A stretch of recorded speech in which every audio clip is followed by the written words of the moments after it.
Well, hey everybody, Mr. Mack here. I want to read you one of my all-time favorite stories. Uh, it's a poem, really, but it's a story, and I've loved it since I was this big. And it's written by one of my favorite authors of all time, one of my favorite poets, Edgar Allan Poe. My students know who Edgar Allan Poe is. Fifth grade is not a time that teachers teach Edgar Allan Poe. However, my students leave me knowing who this great man was and his works, especially The Raven, which is one of my absolute all-time favorites in the world. One of my students gave me this Christmas. It became one of my top favorite books. I have many. I have all of Poe's collected works. I have them in anthologies, big books. I have individual pieces. I was given a very old original edition of The Raven by a friend and a student and a mom, which is just dear to me. But this one isn't just the story, The Raven. It is a pop-up book, and it's a modern pop-up book. It isn't like pop-up books when I was a kid. When you open the page, one little thing pops up and you go, this is amazing. It is a work of art. The written word is a work of art, but so are the pages in this book. So I'm going to read it to you. And I'm going to do my best to crane my neck and read and show and all that. And I got to remember to look this way, because the way my camera is, if I look at myself, I'm looking away from you. So, The Raven by Edgar Allan Poe. So let me open up to the first page so you can see how magnificent this is.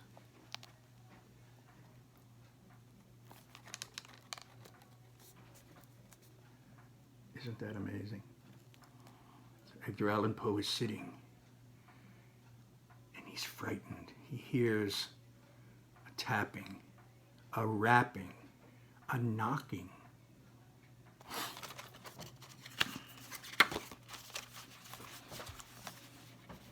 Once upon a midnight dreary, while I pondered weak and weary over many a quaint and curious volume of forgotten lore, while I nodded nearly napping, suddenly there came a tapping, as of someone gently rapping at my chamber door. "'Tis some visitor," I muttered, tapping at my chamber door, "only this and nothing more." Ah, distinctly I remember, it was in the bleak December, and each separate dying ember wrought its ghost upon the floor. Eagerly I wished the morrow, vainly I had sought to borrow from my books surcease of sorrow, sorrow for the lost Lenore, for the rare and radiant maiden whom the angels name Lenore, nameless here forevermore. And the silken, sad, uncertain rustling of each purple curtain thrilled me, filled me with fantastic terrors never felt before, so that now to still the beating of my heart I stood repeating, "'Tis some visitor entreating entrance at my chamber door, some late visitor entreating entrance at my chamber door, 'tis this and nothing more."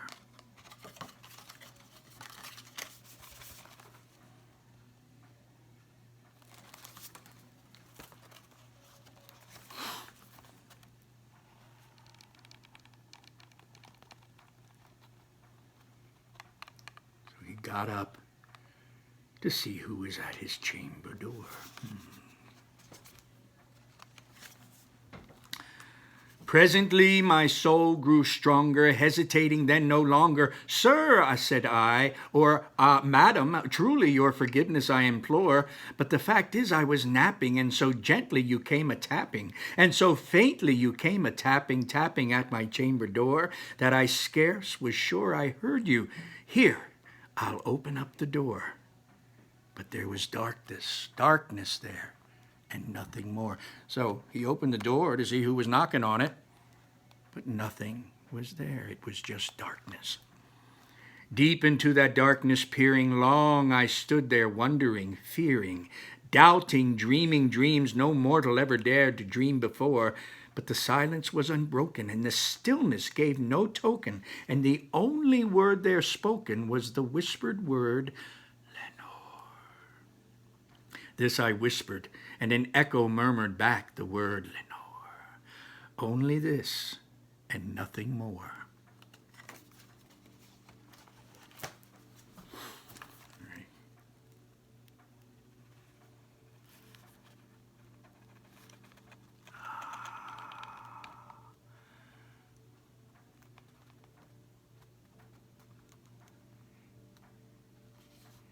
So he opens up the window. If something is knocking and it's not knocking at the door, maybe it's the window. Back into the chamber, turning all my soul within me burning, soon again I heard a tapping, somewhat louder than before. Surely, said I, surely that is something at my window lattice.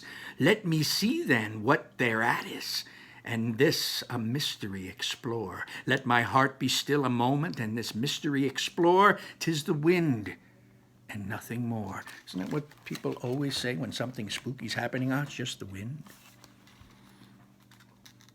Open here I flung the shutter, when within a flirt and flutter, in there stepped a stately raven. Big black bird. A stately raven of the saintly days of yore. In there's not the least obeyance made he, not a minute stopped or stayed he, but with mine of lord or lady perched above my chamber door, perched upon a bust of Pallas just above my chamber door, perched and sat, and nothing more.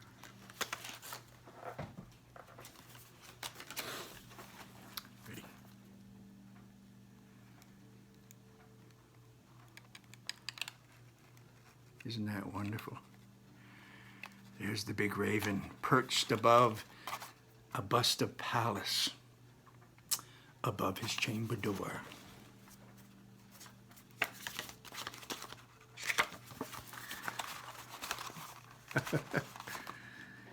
Then this ebony bird beguiling my sad fancy into smiling by the grave and stern decorum of the countenance it wore. Though thy crest be shorn and shaven, thou, I said, art sure no craven, ghastly, grim, and ancient raven wandering from the nightly shore? Tell me what thy lordly name is on the night Plutonian shore. Quoth the raven, nevermore. Much I marveled this ungainly fowl to hear discourse so plainly, though its answer little meaning, little relevance bore. For we cannot help agreeing that no living human being ever yet was blessed with seeing bird above his chamber door. Bird or beast upon the sculpted bust above his chamber door, with such a name as nevermore. But the raven sitting lonely on the placid bust spoke only that one word, as if his soul in that one word he did outpour. Nothing farther than he uttered, not a feather than he fluttered, till I scarcely more than muttered, other friends have flown before, on the morrow he will leave me, as my hopes have flown before. And then the bird said again, nevermore, nevermore.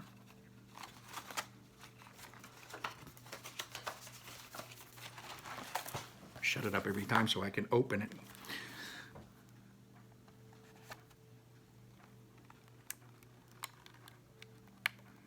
And there he is, sitting at his table. We're looking from a bird's eye view. We're looking through the eyes of the raven, sitting on top of the bust of Pallas above his door, down at the character.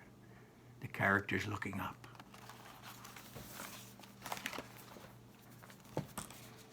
It's over here this side.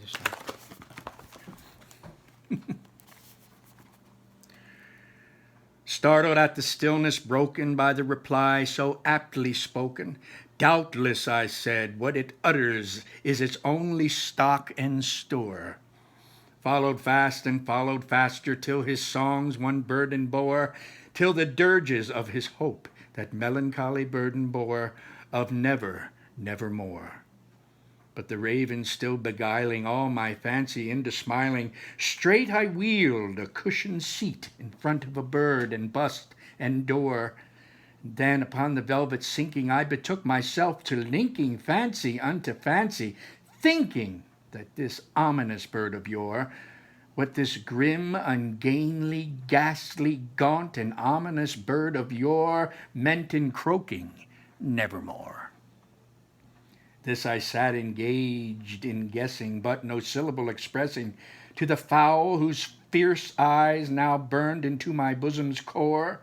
This and more I sat divining, with my head at ease reclining on the cushion's velvet lining that the lamplight gloated o'er, but whose velvet violet lining with the lamplight gloating o'er she shall press, nevermore. Look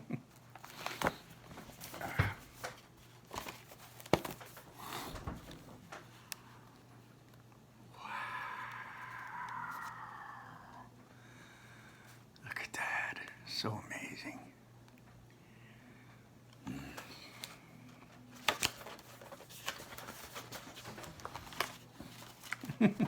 Sorry, let me get it situated here. Then methought the air grew denser, perfumed from an unseen censer, swung by seraphim whose footfalls tinkled on the tinted floor. Wretch, I cried, thy God hath lent thee, by these angels he hath sent thee, respite, respite and nepenthe from my memories of Lenore. Quaff, oh quaff this kind nepenthe, and forget this lost Lenore. Quoth the raven, nevermore.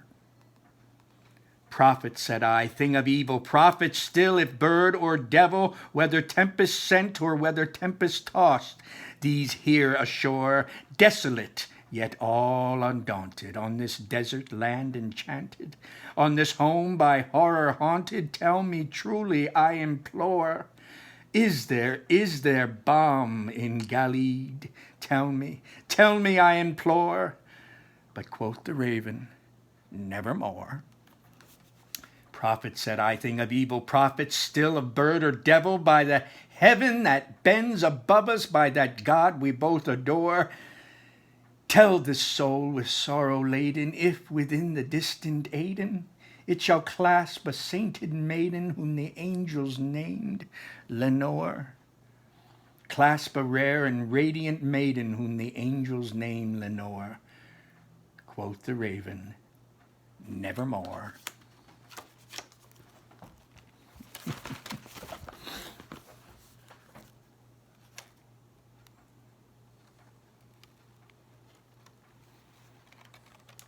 Wow!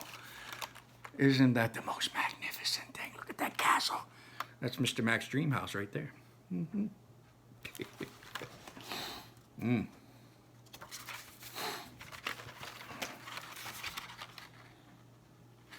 Let me get this turned here. Be that word our sign of parting, bird or friend, I shrieked upstarting, get thee back into the tempest and the night's plutonium shore. Leave no black plume as a token of that thy soul hath spoken.